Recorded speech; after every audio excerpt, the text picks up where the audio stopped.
Well, thank you for joining us today. I'm Colleen Gallagher from WANRAC. You are joining us today for a webinar that we'll put together, our E-rate frequently asked questions, or FAQs. I'm joined by some of my WANRAC colleagues. We may have another joining us here in a few moments. Again, I'm Colleen Gallagher, been involved in fiber networks for 3 decades and with WANRAC for 2 years. I'll hand it off to my colleagues to introduce themselves. Hi, I'm Steve Bergeron. I have been in the industry for 44 years and building fiber networks since 1987. Blake? I'm Blake Mayfield. I've been at WANRAC now for, this will be my 6th E-rate season, focusing specifically on selling private fiber networks to school districts nationwide. So we're really appreciative of everyone who took the time to join today. These are just a lot of the questions we've been asked by school districts or even just new hires at WANRAC over the years. We figured it would be best to just put a quick webinar together to answer all of those questions. Yes, and we may have another colleague, David Sofer, may be joining us. David Sofer may be joining us. He is involved in a lot of the governmental affairs and relations at the federal and state and local level as well.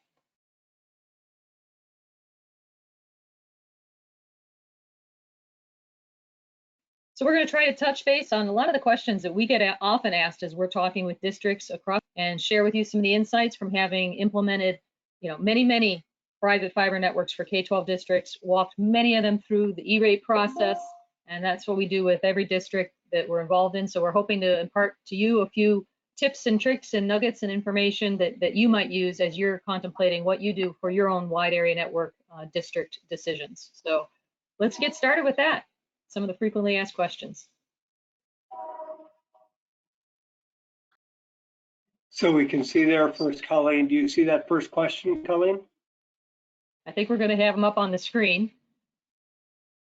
Well, I have one up on my screen that says, what is the largest misconception? I might have a little bit of a delay here. That you have about E-rate? Blake, do you want to kick that off real quick? Sure, I'd be happy to answer this one. So I think a lot of folks know what E-rate is at the district level. It's the funding mechanism that pays for the majority of your bill, whether it's for your internet services or your wide area network or even category 2 services such as equipment. That percentage that you get paid of your bill is based off of your free and reduced lunch program percentage. So most school districts are anywhere between 40% or as high as 90%. So for example, if you're a 90% district and you have $1,000 bill a month for your internet, 900 of that is paid for by E-rate, and the remaining 100, that remaining 10% is paid for by the district. So I think a lot of folks view E-rate as just this every couple of years, maybe even annually, this process where they renew their current contract, and then the funding mechanism that is E-rate continues to pay for their bill. Something that's unique about E-rate, though, is they understand that technology is constantly changing and there's more technology being added to the classroom year over year. So they allow school districts to actually consider their long-term needs, whether that's 5, 10, 15, even 20 years out, versus just renewing for another 1 year or 2 year contract. So I think something that we'll touch on later slides is for school districts that are starting to see bandwidth increases or bandwidth needs increase in their district, they can start to forecast those out and think long-term, even if they do sign a shorter-term contract versus just renewing every year or just signing these short-term contracts where it's just more of a paperwork with E-rate versus evaluating what's the best solution for your district long-term. Perfect. One of the questions that I still hear, but probably more over the years have heard, and it's more of a concern of IT directors and their support staff, is that they are not supposed to be talking to vendors about their WANs or their upcoming RFPs or something like that. And that is a misconception. You can go to the E-rate website and find on there a quote that says that you can talk to vendors. We can exchange thoughts and ideas anytime, as long as it's not when your RFP or your 470 is out in the public. So if it hasn't hit the E-rate portal yet, we can talk about the needs of a school district with the directors or their support staff anytime. But once that RFP or 470 goes out, then we can't talk to you. That's that silent period that we talk about all the time. Yep, that's a great point, Steve. I think that as most school districts know that have went through a bidding process, you might get as many as 5 or 6 different vendors that bid on your 470. And a lot of vendors have very different offerings. So it becomes difficult to compare apples to apples, who's the best solution for us. So while you don't have an active 470 or RFP on the street, a lot of school districts across the country actually take just high-level information gathering meetings with a handful of vendors just to see what's out there. That way they have a better understanding of if vendor A offers X and vendor B offers Y, at least we know what those differences are now because we met with just a handful of vendors in the preseason, or I guess what you would call just your non-live 470 time. So really one thing that WANRAC likes to do is meet with districts just to kind of get a high level understanding of how your network currently works and any needs or issues that you're having with your current network. And then we can then internally decide if it's even possible for us to be competitive to offer a district a compelling proposal, because the last thing we'd want to do if we've never talked to a district is submit a proposal to their 470 or RFP and we're nowhere in the ballpark being competitive. And then not only have we wasted your time because now you have to evaluate a proposal that's not compelling to your needs, but WANRAC's also spent a lot of time on that proposal as well. So just taking that quick high level call just to kind of see if we even have a solution that might interest you. That allows us to know whether or not we should spend the time to bid on one of your 470s. And in fact, if you have any questions about what WANRAC or other vendors like us do offer, that's a good time for us to walk through some of the differences and something just as simple as a public versus private network, which we'll touch on in a few slides. Absolutely. And I just wanted to add one thing to that is that it's possible to open up the competition that way to more companies rather than fewer companies. So if you give those vendors the opportunity to speak to the school district and get a feel for the needs of the school district, you can have more vendors providing proposals for the school district rather than just the usual suspects. I think we can go to the next slide. Perfect.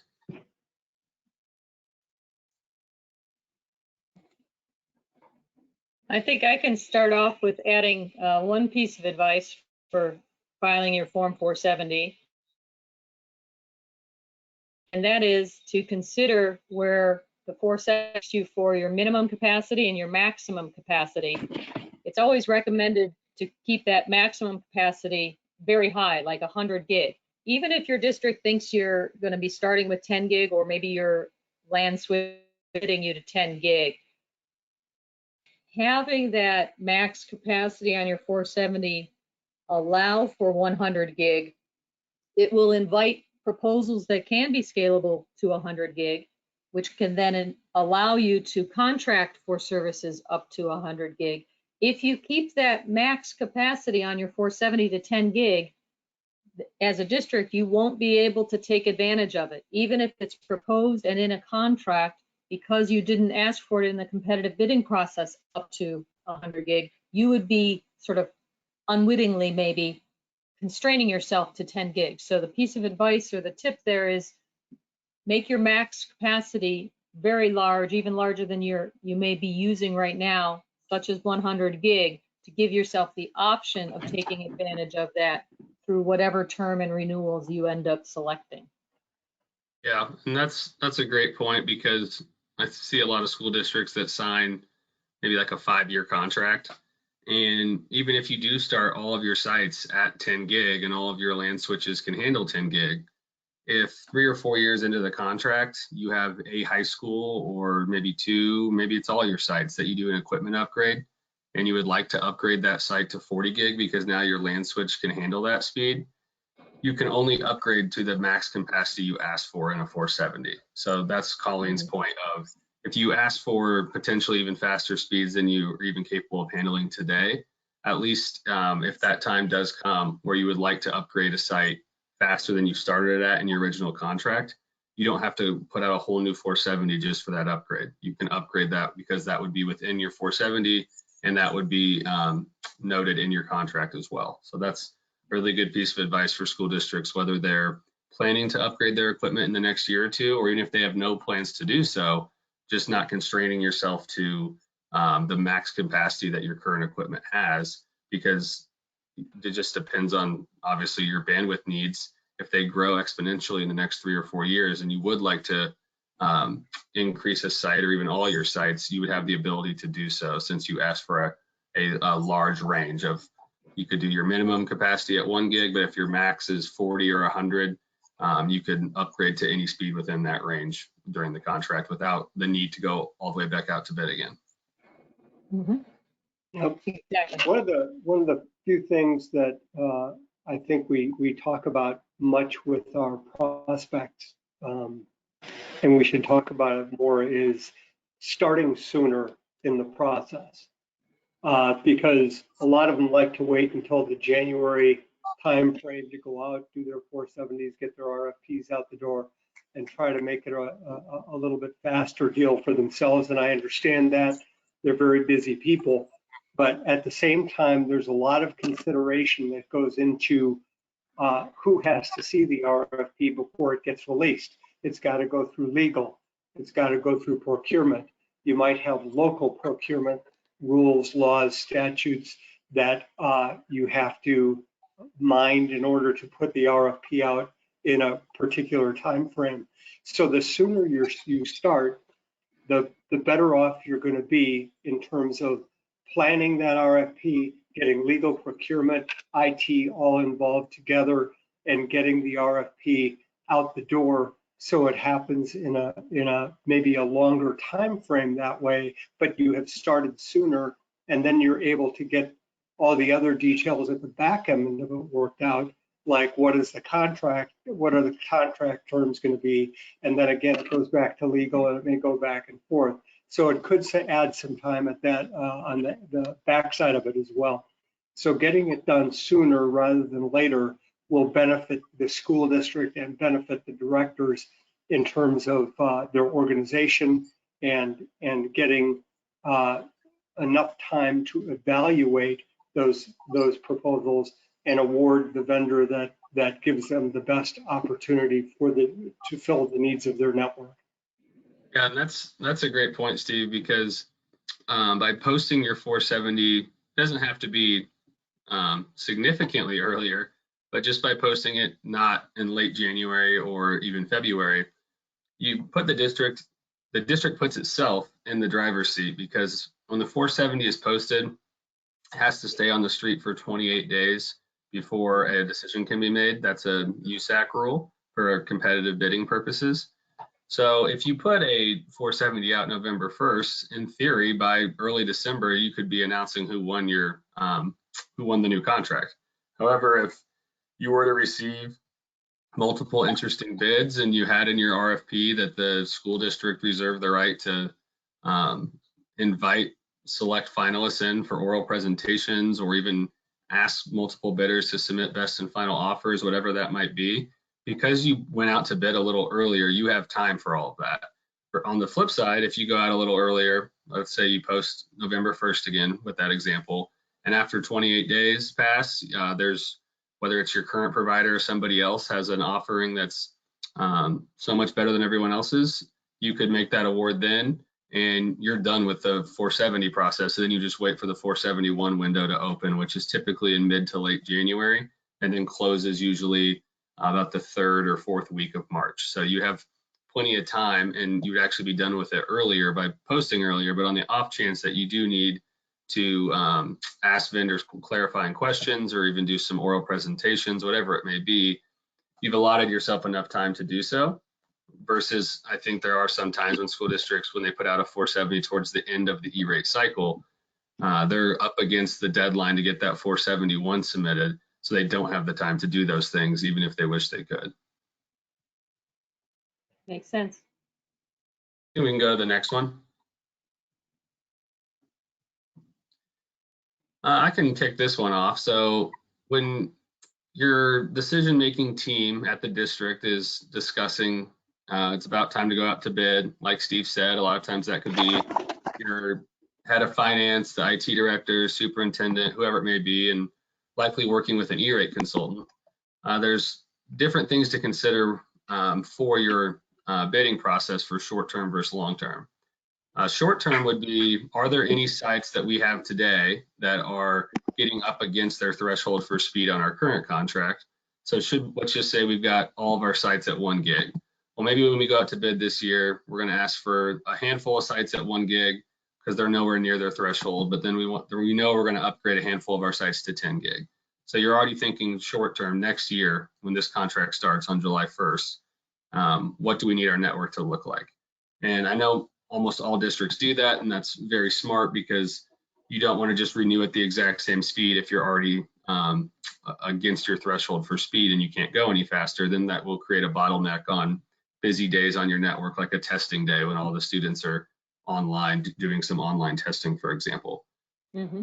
On the flip side, for long term, this would come into, well, we typically sign a 5-year contract, but we know in 3 years from now, we're going to upgrade all of our LAN switches. Maybe they currently only handle up to 10 gig, but in 3 years when we upgrade all of those, now they'll all be able to handle up to 40 gig.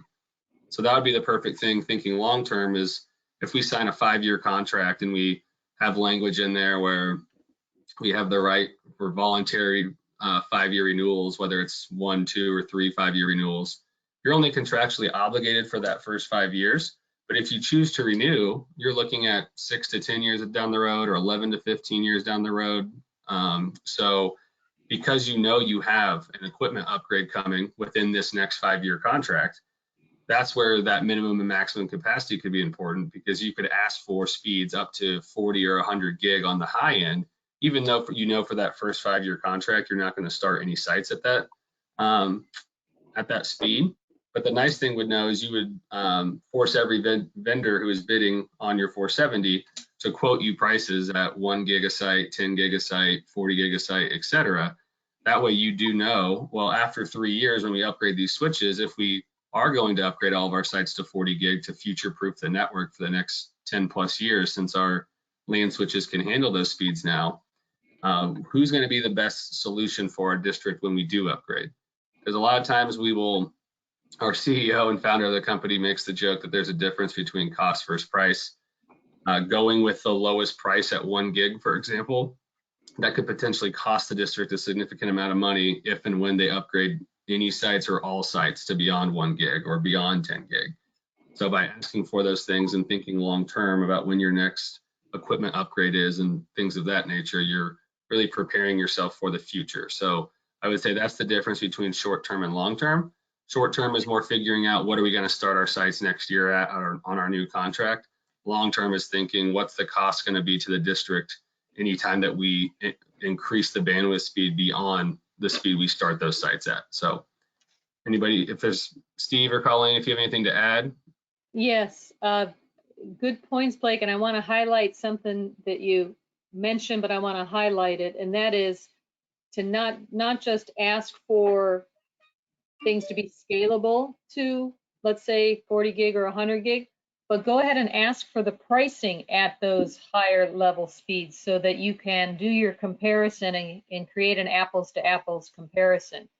So while you mentioned a lot about, having that planning, but the other piece of that, the tip or nugget, is to make sure you also ask for the pricing for those future optional renewals and at those higher speeds, maybe up to 100 gig.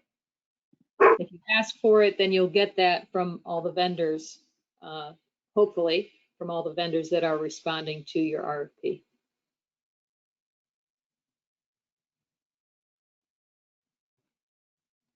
Should we jump to the next one? Yeah, let's do it.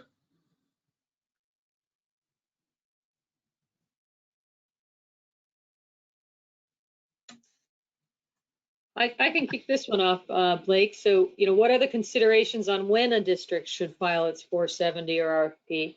I know, Blake, you talked about a couple of things in terms of when in the fall relative to the having that done, giving yourself time for iterating or extending even potentially.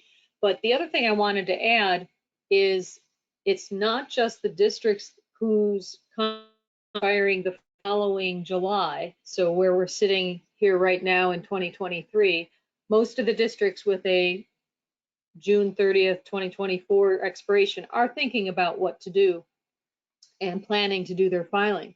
But what I want to highlight is actually in the planning horizon, it's very wise for districts that have a 2025 expiration to also consider filing their 470 and RFP. You can file under E-rate rules sort of that year ahead, and some of the reasons the districts in our have chosen is if they have a 2025 expiration or like a year and a half, from now expiration, that gives time to build network.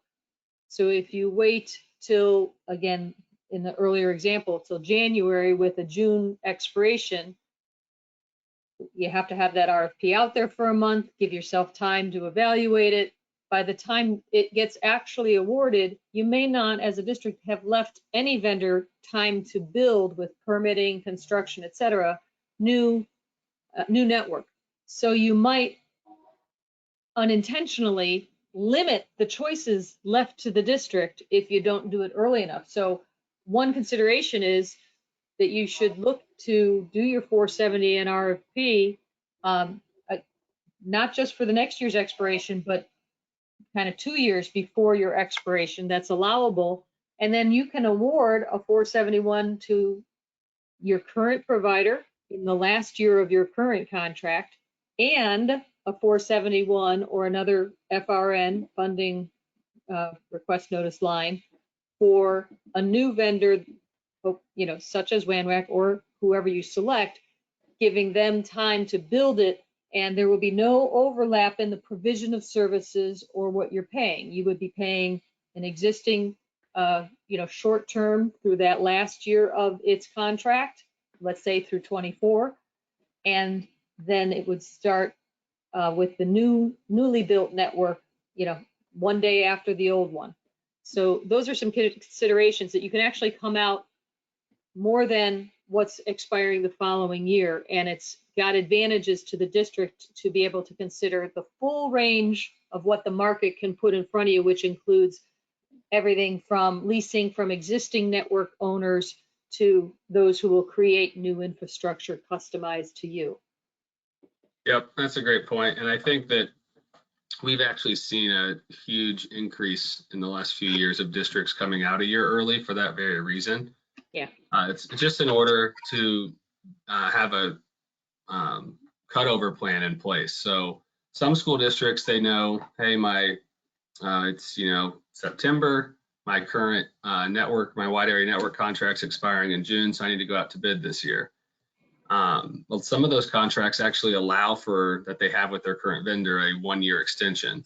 So in that case, those districts are in a great spot because they can go out to bid if they choose to renew with their current provider because they offer the best solution. They can just sign a new multi-year contract with them and they're off and running. On the flip side, if another vendor comes in with a better solution than their current provider, they then have a nice cutover plan because they can exercise that 1-year extension with their current provider, and on that same 471 have a separate FRN line item for someone to build them a new network. And that's that exact cutover plan that Colleen is talking about. Mm-hmm. So some school districts, when they're looking ahead, potentially in their minds 2 years in the future, because maybe my contract doesn't expire until June of 2025.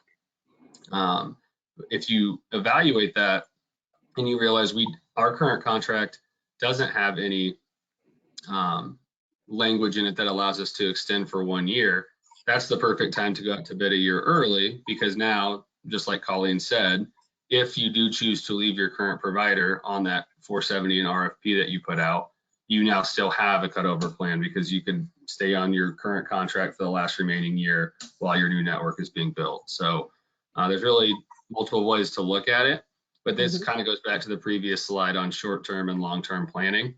If you're within 2 years of your contract expiring, it might be worth just taking a look at your current contract to see, do we have any 1-year extension language at the same rate in our current contract? Because if that's the case, you're in a great spot because even if we wait until the last year, we have the ability to have a cutover plan. If you are 2 years out and you don't have that language, that would be a great time to talk to your E-rate consultant about potentially going out to bid a year earlier than you expected, just to give yourself that 1-year cutover while your new network is constructed. And I'll add too, don't worry if you aren't 2 years ahead. Let's say you are expiring in 2024, and let's say you don't have any contract language allowing you to have a 1-year renewal automatically. That's okay. The way you can handle that is I've seen districts that go out with their RFP and ask for terms that include a month-to-month and a 1 year, as well as the longer initial terms like 5 years and 10 years. And what that enables them to do is receive month-to-month or 1 year short-term extensions, and likely incumbents will provide pricing to that, as well as receive proposals that would be that longer-term solution. And that's how a district can handle it if you don't have, 2 years ahead. And if you don't have language in your contract now, ask for month-to-month and 1 year now, as well as 5 and 10 year initial terms with renewals sort of for the longer term. And then you can select a month-to-month or 1 year solution from vendor A, might be your incumbent, might be somebody else that has network in that area, and vendor B, which might be your preferred long-term solution. Okay, so who wants to start on this next question? Who gets to go first? Let's put it that way. I'll take it. You start, Blake. So what sets WANRAC apart from other service providers? Like I mentioned earlier, if you do go out to bid, you could get 4, 5, 6, maybe even more bids, and every vendor is different. So what's unique about WANRAC is we build all of our networks from scratch. So we build custom private fiber networks for school districts. So most incumbent providers for school districts are a public network that runs throughout your city or town, and they're VLANing the school district onto their network. Then you would be on fiber that's shared with other customers. That's a very standard practice for E-rate providers that are public networks. What's unique about a private network is it would be built specifically and only for the school district. So on the fibers that we would light, if it's a lit network or even if it's dark fiber for the school district, however the school district, whatever direction the school district chose to go, you would be the only traffic on that network. So the analogy we give is it's typically like a highway during rush hour. That highway is the fiber that you would be on on a public network, and all of those cars are the different customers that are sharing that same fiber. What a private network is like is right next to that highway, building another 5-lane highway where there's only one car allowed on it, and that would be the school district. So that's why you'll see significant changes in your speed because there's no bottleneck on a network like that when you're the only customer on it. But to add to that, WANRAC actually offers unlimited bandwidth at a fixed rate.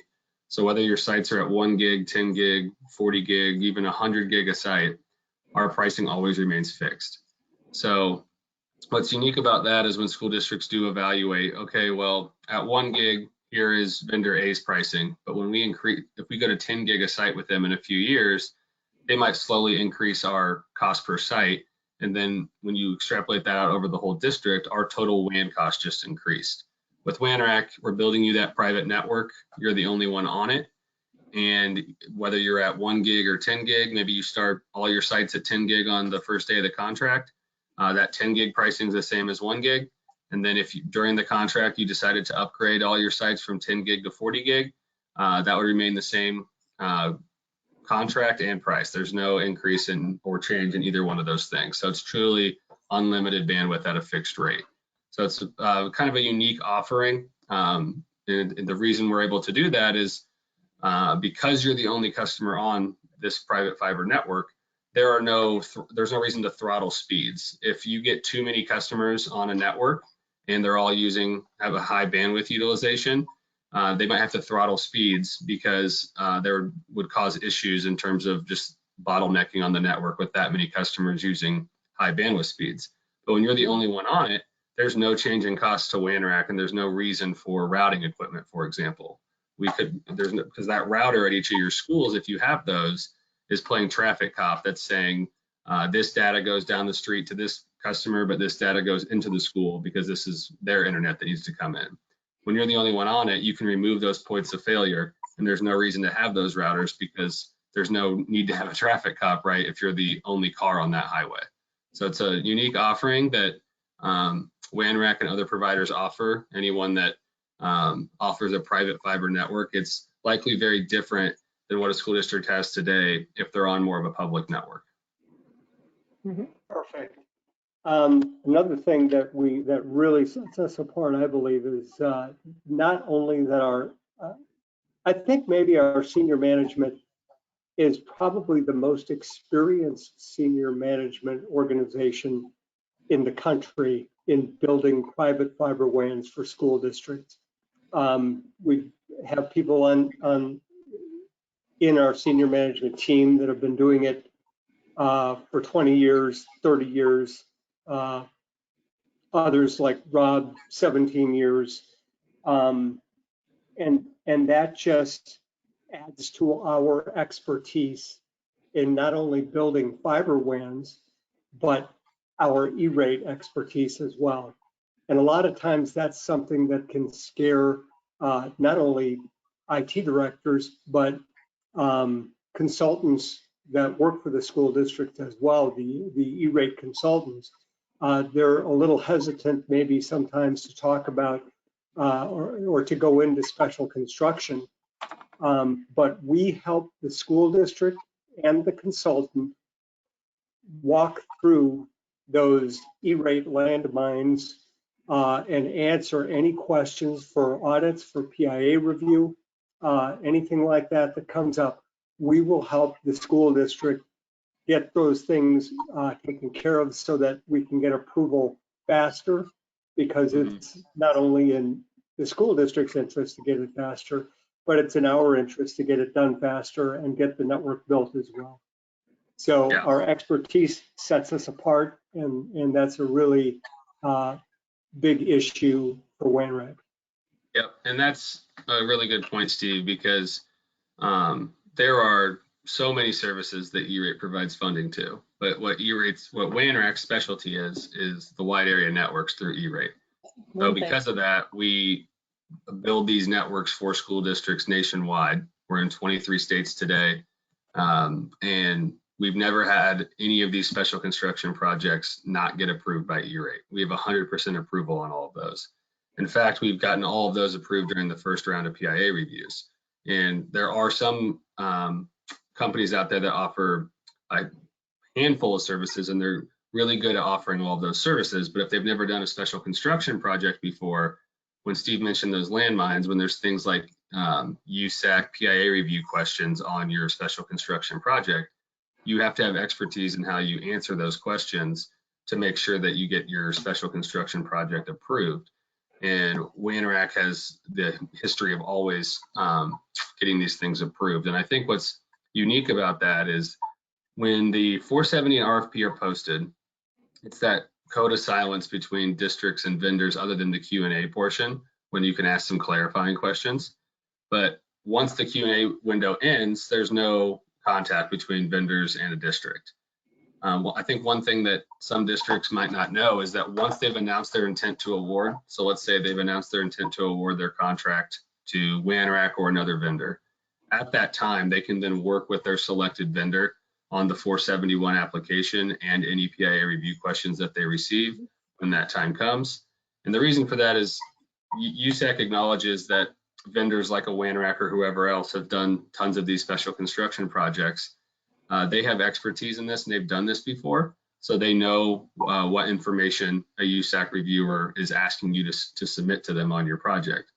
I would have no idea how to run a technology department for a school district, but what I am confident in is that we can get these approved, and we have all the information that you might need if a USAC reviewer ever has a question on your project. So that's another thing that I think we always want to point out to districts, whether they go with Wanrack or another vendor, is the fact that once you've made or announced your intent to award, even before you filed the 471, you can then work with your selected vendor on, okay, I know you said there's a certain rules you have to fill out the 471 when you're asking for special construction. Well, how do I do that?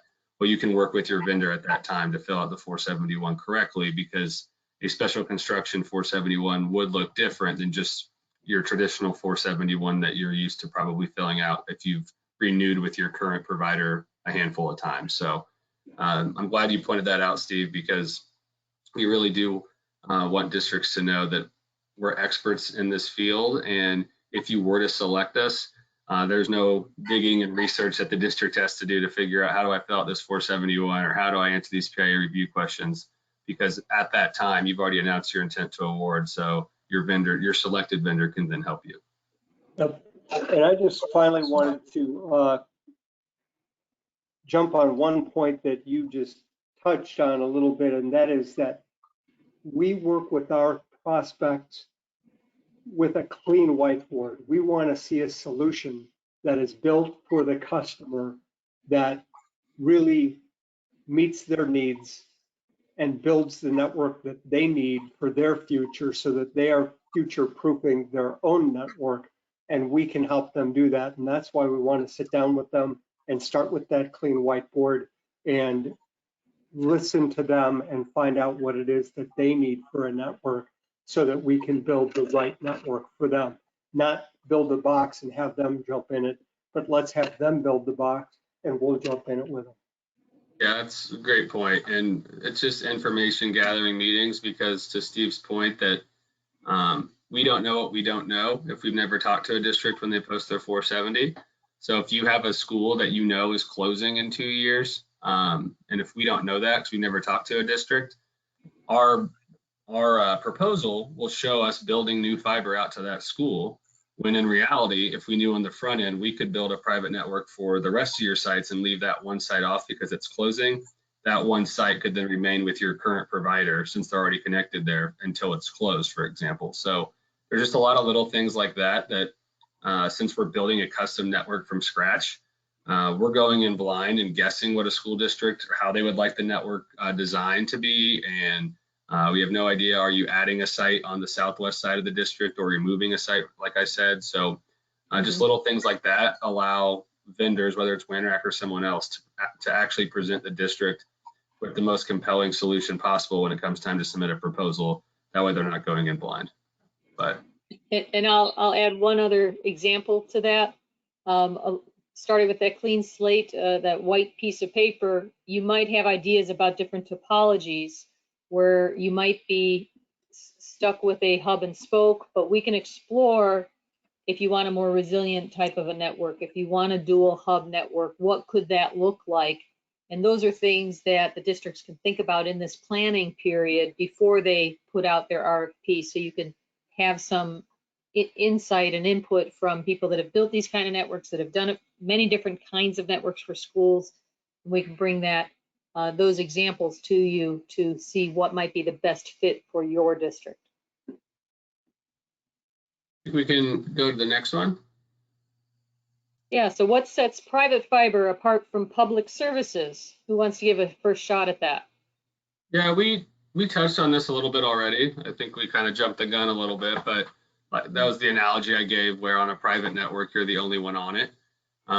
What's unique about that, let alone just the speeds, which I already touched on. The only thing I'll add for this slide is on a private network, since you're the only customer on that network, if there ever is an outage, let's say you've got fiber going down Main Street and there's backhoes on Main Street doing construction and a fiber line gets cut, WANRAC's responsible to respond to that outage and repair it. We have SLA agreements in your contract, and we have a guaranteed 2-hour response time to any outage, whether you're in the Phoenix Metro or you're a rural school district in Montana. And we are happy to provide our references for both rural and metro districts that we have across the country. But the unique thing is, since you're the only customer on the network, you're the first one back up. Versus on a public network, there could be hundreds of customers on that network, and they might have some really punitive SLA agreements with certain customers where they have to get them back up first before they get to splicing your fibers back in correctly. So that's the only thing I'll really add to this portion, since you already touched on the differences and the speed differences. But that is something that's unique, is you really do have quicker response times, and I would actually even say you have less outages. We've had customers that have been with us 7, 8, 9 years that have never experienced an outage. And the reason for that is, since you are the only customer on a private network, there are never people splicing new customers in and out or removing customers. So that's a lot of hands on the network. 99 times out of 100, there's no issue with something like that. But if and when that does cause an issue, you could experience an outage, versus on a private network, that's never happening since you're the only traffic on it. So not only do you have quicker response times, but you actually have less outages as well. And I'll add one other highlight of the difference between a private network and most of the public services. And that is that there's no chance of oversubscription, which is somewhat common in the incumbent cable and telephone public shared networks. So for example, if you had 16 sites all at 1 gig, oftentimes you may only be provided a 10 gig circuit at the hub. Well, if doing the math, if each of those 16 edge schools needed to use that whole 1 gig and you only had 10 gig at the hub, you'd be what? Constrained, right? Oversubscription. In a private network solution, you get the full use of those lanes of the highway that Blake referred to. You can put as much traffic on there as you want. There's no constraints, and you get the full sum of all of the edge sites added up to equal what comes to the hub or the whole. So that's another differentiator between a public service and a private fiber network. No oversubscription in the private fiber solution.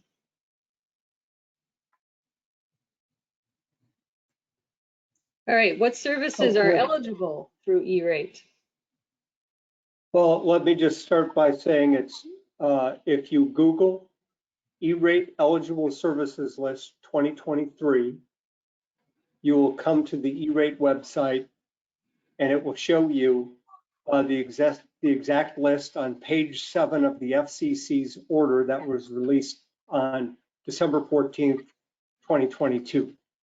So that'll show you that internet is available, multi-point connections or WAN is available on that list, maintenance and support in support of self-provision networks is on that list. And there's some other things on there as well, and I don't want to sit here and bore everybody to death with that stuff. But the important thing that they have to know, that you all have to know, is that WANs are on that list. And that's part of the Category 1 services. So the Category 1 services. Most common 2 services that school districts would ask for under Category 1 eligible E-rate services would be either a lease lit fiber network or a lease dark fiber network. If the only thing to point out there is, if you ask for dark, you also have to ask for lit. That's an E-rate rule. They want school districts to compare and contrast what's the best solution for us long term, not only in terms of cost, but also just network design, uptimes, a million other things. So in order for a school district to award a dark fiber contract, they have to prove that not only did it beat all the other dark fiber bids, but it was a better solution than all the lit fiber bids we received as well. But the vast majority of school districts, I would say, ask for at least lit services, but some do ask for dark. If that's something that any of school districts on this webinar are interested in, happy to answer any questions on that. Just wanted to point out that if you do want to ask for dark, you also have to ask for lit. And there's a resource on USAC's website for their frequently asked question number 30 that helps address how to compare different vendor network type of solutions, lit, dark, as well as self-provisioned. Perfect. So I will read this question and then, or this statement, I guess, and then we can go to the next few slides that kind of answer it. But it says, these services are too expensive. We would never be able to afford a private network. So we can go to the next slide here, but I think that that's a very common statement that we have heard from school districts over the years. Yeah. Obviously, your monthly payment that you have to your current provider pays for not only the service itself of your wide area network, but also any maintenance of your network, all of those things. So if I were to build a $1 million network to build you your own private fiber network between all your schools, well, that's $1 million I would have to amortize into your monthly before we even touch on maintenance or operations of the network. So it'd be very difficult to be competitive in terms of price with what you have today. I could still make the argument that that network would have faster speeds, better, quicker response times. It's better for you long term. But I totally understand if you're fiscally constrained or don't have the money in your budget to have this monthly payment that's significantly higher. That would be the case historically. However, about 6-7 years ago, I want to say it was 2016, the USAC program came up with this rule called special construction. If you're not familiar with it, the special construction rule honors your E-rate discount on the new construction of a network as well. So like I said earlier, if you're a 90% district, you're used to 90% of your bill for your internet and WAN being paid for by E-rate. Well, with the special construction rule in your 90% district, if I build you that $1 million network, that's the example I always give, is it's like you building your $1 million dream home and somebody else comes in and puts 900,000 down for you. You can now see how much lower your mortgage would be versus if you built $1 million home and didn't put anything down. That's essentially what this special construction rule does.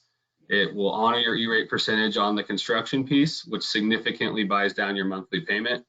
And a lot of times, actually, we're able to build school districts, these private fiber networks, upgrade them to unlimited bandwidth, really upgrade their network long term, and actually end up lowering their monthly payment from what they're used to paying today, because we don't have to amortize any construction costs that we would have had to without special construction. Now it's just going to be a low monthly payment that's your maintenance cost for the network, since WAN are actually responsible for that, all the maintenance and operations of the network. So it's really a game-changing rule that's been very successful through E-rate.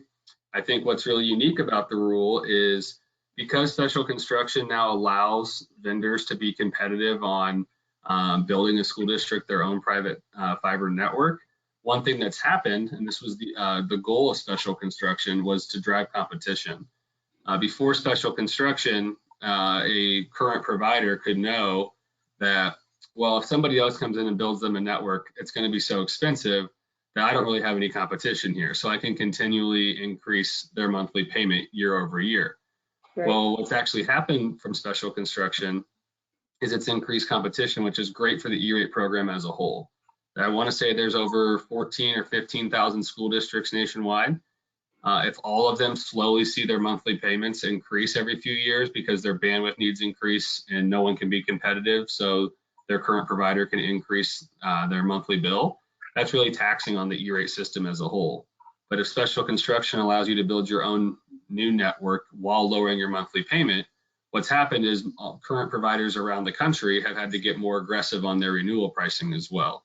So for school districts that are going out to bid or thinking about what we're going to ask for it on 470 and RFP this year, by having language in there, even if your E-rate consultant has a RFP template that shows how some school districts in the past have asked for special construction, really what that does is it puts the school district in a great spot. They're going to know, we could see what the options look like for us if someone uses special construction to build us a new network. And if our current provider offers either an upgrade in speed at the same cost or keep us at the same speed but a large renewal discount, either way, we're getting two really good options now, maybe even more than two if there's a lot of vendors bidding, and the district will come out ahead whether they use special construction or just renew. So This rule has been really successful for the E-rate program as a whole, and more school districts are using it, especially just ever since that rule was passed. If you can look back at the bandwidth utilization you had in 2016 versus now, so 7 years ago, obviously that's increased significantly, and it'll continue to do so as we add more technology to the classroom. So as bandwidth needs increase, it forces current providers and potential new providers like a WANRAC who would want to build a new network to be extremely competitive on their monthly rate, which benefits the school district long-term regardless of who they go with. I think that covers it.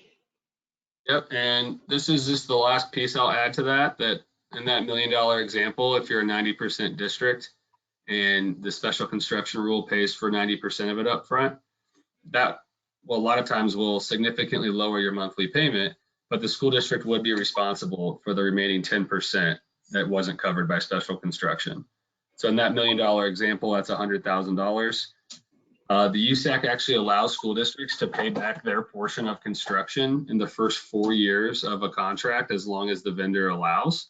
And WANRAC does allow that. So in that scenario, if it was $100,000 the school district owed in construction, you could pay that off in one lump sum payment of $100,000, 4 annual installments of $25,000, or even 48 monthly payments, or any combination that you could think of. Just the E-rate rule states that the school district has to pay their portion within the first 4 years. Now, if we're lowering, if the school district can lower their monthly payment so much that they're freeing up significant amount of money in their operating budget, sometimes paying for their portion of construction isn't an issue because they're saving so much money by using the special construction rule. However, there are times where, depending on a district's finances, they might not, even though they really would love to do this special construction project, they just can't afford their portion of construction. Well, if that's the case, there are a lot of states actually that provide a solution to that, where they have a state match. And a state match works where if any state contributes to a school district's new build, E-rate will match their contribution up to 10%. So in that 90% example, it'd be 90% paid for by special construction, a 5% state match, which triggers an additional 5% contribution from E-rate. So in that example, the school district would actually have 100% of the build paid for up front by E-rate and the state match. In a different example, let's say you're 80%, since E-rate will match up to 10% of a state's contribution. In that scenario, it'd be 80% by special construction, 10% by the state match, which would trigger a 10% match from E-rate to get you to 100%. So every state match works a little differently. There's some state matches that will fund the gap if you're a 40% district, and they would contribute 50%, and then E-rate will kick in up to 10% to get you to 100. There's some that only go up to 10%. So if you have any questions on not only if your state has a state match, but also if they do, how it works, we'd be happy to answer those, since we've built networks in so many states. But we can also refer you to your state broadband director or your state E-rate coordinator, who would have all the details on that and just how that application process works. So just really wanted to point that out, because that original question of this discussion was, we hear this all the time, that sounds too good to be true. That sounds great. You're gonna build me this new network, faster speeds, we're the only one on it. However, how are we gonna afford it? And the special construction rule is really the game changer, but then the state with a state match on top of that, there's a possibility that you could actually upgrade your network for the next 20 years and really future-proof your network and potentially have 100% of those construction costs paid for. So I know that most school districts aren't aware of those rules if they've never done a special construction project before. So we always want to point those out, that one, what is special construction and how it works, and then also considering whether or not you have a state match, because that can really be a game changer for how a district would have to finance a project, or in some cases they don't even need to because of those two funding mechanisms. Great explanation, Blake. And just to piggyback on that a little bit,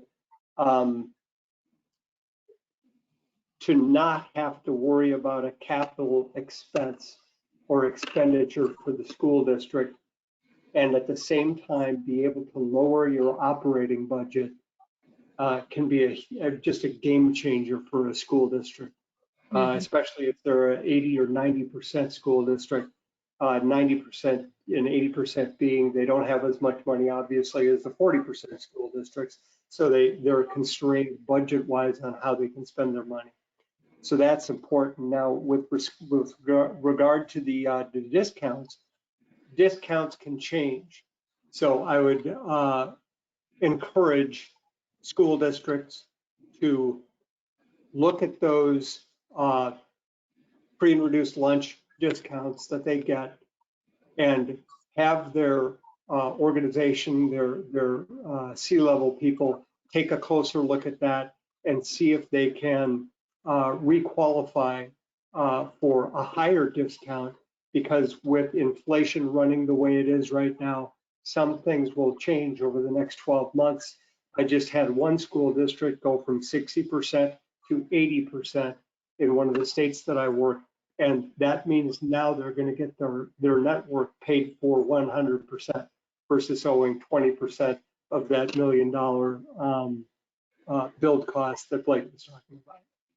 Yeah, and it's just, this is exactly why when you're looking at short-term and long-term, even if your school board only allows you to sign a contract up to 5 years, if you do ask for a couple voluntary renewals, 5-year renewals, even though you're only contractually obligated for that first 5-year contract, if you use special construction and or a state match and you're going to free up thousands of dollars a month in your operating budget, school districts can then forecast that out. Like if we were to renew one time and we're under contract for a total of 10 years or 2 times for a total of 15 years, how much would this save the district? And there's a break-even point. I mean, if there's a potential where, yeah, our monthly is lower, but we don't have a state match and we owe X amount up front for the build, well, maybe if we look at that long-term, well, actually our current provider is cheaper.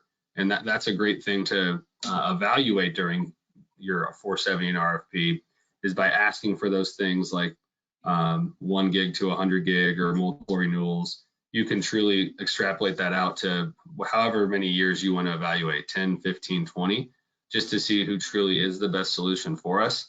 Because the reason why I point that out is a lot of these state matches that states have funded, they are funded one time, whether it's 5 million, 10 million, whatever the state matching fund has in it. And a lot of times when they run out, they're not renewed.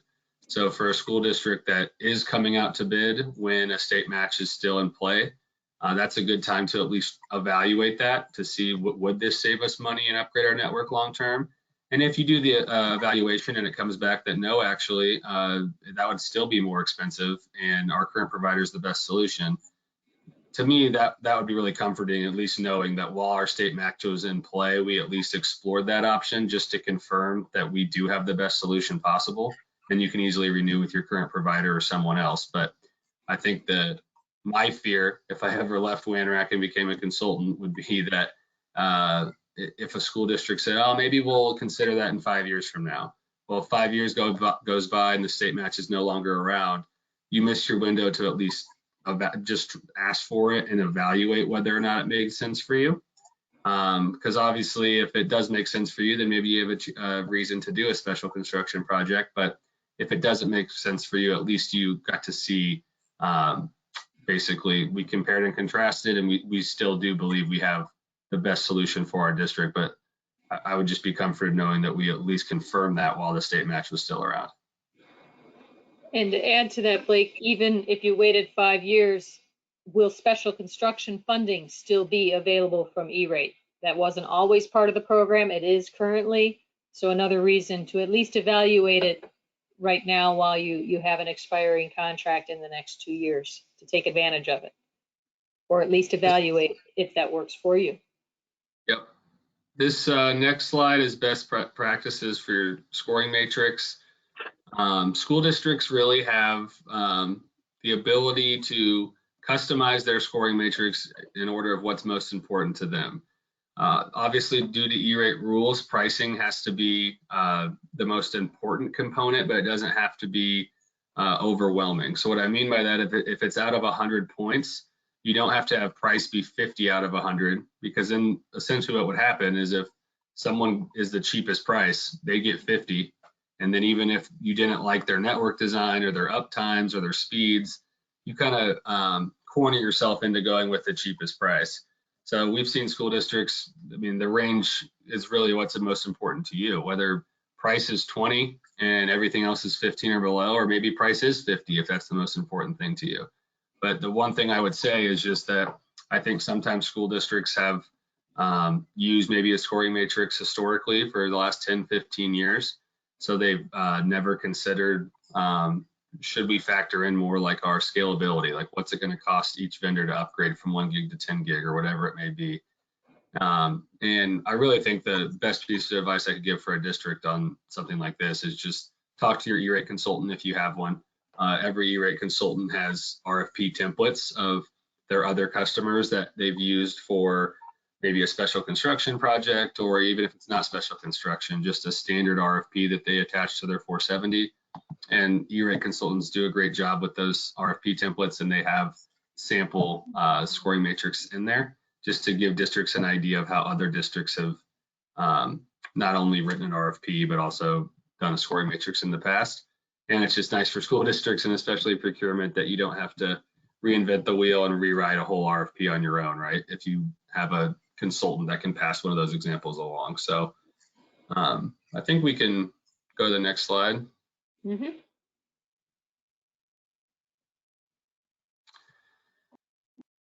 We've touched on this a lot today. I think the future proof really just means looking long term, looking what's it going to cost when we upgrade each site from 1 gig to 10 gig to 40 gig, for example, making vendors quote that, potentially asking for voluntary renewals, just so you could say, well, over 5 years, vendor A is the cheapest, but if we were to renew one time, vendor B actually becomes 30% cheaper than vendor A.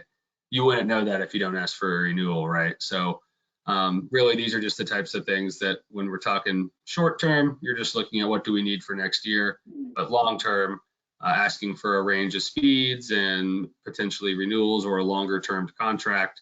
That's how you can at least start to forecast out who might be the best solution for us long term. Mm-hmm. And I do think that school boards, I think that that's valuable information for them to say that over 5 years, the person we're selecting might only save us $50,000. But we did, and we can only sign a 5-year contract, but we did ask for a couple voluntary renewals. So if we were to renew, if we were happy with that vendor's performance and service, here's how much money we could save long term. And sometimes that could be the difference of if this decision committee, whether it's the IT director or superintendent, wanting to go with a certain vendor, but it's hard to sell the school board on why we should go with them. If you do show maybe the long-term outlook of a network, that can make that case a little bit easier for you. And E-rate actually encourages districts to consider 20-year TCO, so total cost of ownership. So even if you only sign a 5-year deal, but if you ask for 3 voluntary 5-year renewals, you now know every vendor who bid on your 470 and RFP over the next 20 years, here's every vendor's pricing at each speed. Here's who saves us the most. Here's who offers the highest speeds. You would then know for the next 20 years, here's what our network looks like. Here's what our network would cost if we renew. And basically, that's just a really easy way to compare apples to apples. Because I feel for districts and consultants when a district gets 5 or 6 proposals from different providers, and one vendor's only quoting 1 gig, and then the other vendor's quoting only 10 gig, and maybe one's offering a 3-year and a 5 years, and one's only offering a 5. You're kind of comparing apples to oranges there. So a good way to future-proof your network is to standardize that we want to see bids at each of these speeds for all of our sites. We want to see this term. We want to see this many voluntary renewals. And that gets everybody on an equal playing ground. And it actually makes it a lot easier for the district when it comes time to evaluate all those proposals versus trying to figure out who's the best when you're comparing apples to oranges. So really, that's the only thing I would add on this one. The other image I often share when talking about a future-proof network and having a private network that has unlimited bandwidth at a fixed cost is that the district no longer needs that crystal ball. The IT often has had to forecast, when will I need more bandwidth and will I have the budget at that time? Because historically, if they needed more bandwidth, their budget went up. So by considering the benefits of a private fiber network, you no longer need that crystal ball, which was always a little fuzzy anyway, because you have that highway, you can put as much bandwidth over it as you need, and you know your costs, and the treasurers, the finance departments, the chief financial officers really like that they know from the beginning what is the cost, regardless of the bandwidth increases and upgrades that you can do on this network. This is my financial burden, and it is unchanged. So that's where another view of it's future-proof. You have unlimited capacity and upgrades on the network in a private network, and your financial side is fixed. You know it out to that, as Blake said, 20 years. So that's another piece of what future-proofing your network can mean.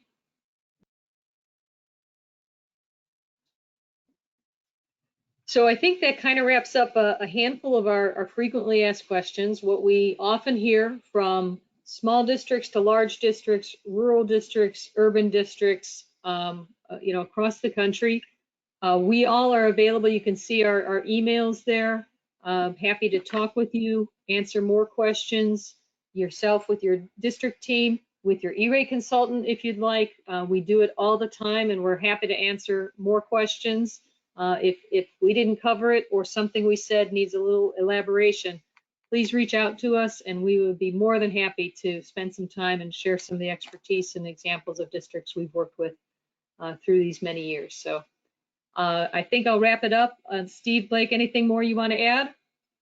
Oh, thank you for taking the time to join the webinar. I think that a lot of folks have similar questions, so we figured this would be a really great way to answer some of the most frequently asked questions we get all in one forum here. So really appreciate your time. And again, like Colleen said, if you have any questions for WANRAC, feel free to email any of the three of us. And if you even have any questions of what we said, I would also encourage you to reach out to your E-rate consultant, because they work in this stuff every year as well. Thanks. Have a great rest of the day. Bye for now. Bye now.